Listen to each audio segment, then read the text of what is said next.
I think I am very optimistic about the state of Pakistan. And I don't agree with the perceptions and the issues which are raised about the non-stability of this state. And I don't agree with this. And I see this in a historical perspective. The areas which are now Pakistan, which we call Pakistan, which is actually Western India. Western India, which is, this area of Western India has always been one unit. Has always been one unit. They were never. They have related economics and historical background. Sindh, Punjab, Saraiki, Balochistan, they, irrespective of what happened in 47, these are all interconnected economic units. So the question, I think the problem we are missing, and the problem we are, I think where we are heading in the wrong direction is that we are trying to look for the uniting force between these geographical, this area, in some ideology or some religion or some theory, which is not. This is one unit. You don't need any ideology. You don't need any theory to unite them. They are united. Historically, they are one place. When you travel from Sakhar to Raimirasan, you will not find any place where you find there is a line where Sindh and Punjab starts. And when you travel from Jacobabad to Sibbi, you will not find a line where the Sindh ends and the Balochistan ends. So this is a very wrong perception. This geographical division which people have made between these states, and this was actually, it is not our cultural division. It is not a cultural division. There are people living in the tribes living in Sindh, same tribe living in Balochistan, same tribe living in Punjab, and geographical Punjab. So let us first be very clear. There is no need to have a uniting factor in this area. This is a united factor. This is a united area. This is a united area. If somebody wants to impose, to divide it into different locations, that will be a wrong thing, I would say. So it's a economically integrated area. The area which is called Punjab now, politically, they have always been there exporting their product from Karachi port for a very long time, not before. But so the basic issue is that we should look now after 65 years, we should look for economic integration of this area rather than an ideological reason or some basis which can be imposed on us. For argument's sake, the language.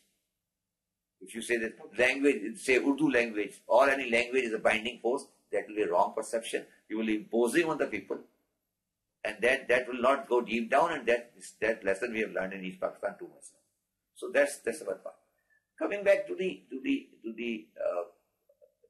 economics of Pakistan, and since inception, we have been living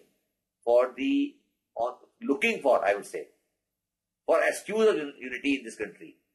So that is why we have not been stressing on the economics.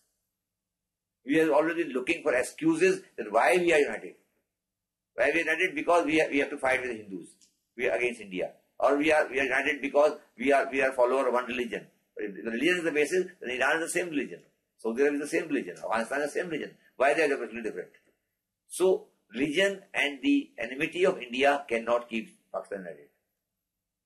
So that let us start one basic premise, that Pakistan will never be united on religion and it will never be united on the enmity of India. That is the basic thing. And let me reiterate one very important thing. This was never the objective of Faisal Ahmad religion. It is a totally wrong perception. Totally wrong perception that the Pakistan was made for disintegrating this region this region which is called Pakistan from the other part of India on the economic ground. It was a political separation.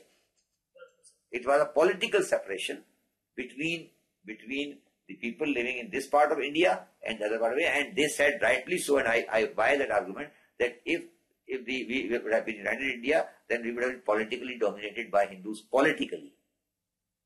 So we got a political domination, but we never thought and never said that the way it ended up, it will end up like this. I was just reading a book here by just this one book, Dr. Rajendra Prasad, India Divided, and there is a very strange quotation. A strange quotation by Muhammad Ali Jinnah, and it was an interview to by Mr. Donald Edward of BBC on 2nd April 1946.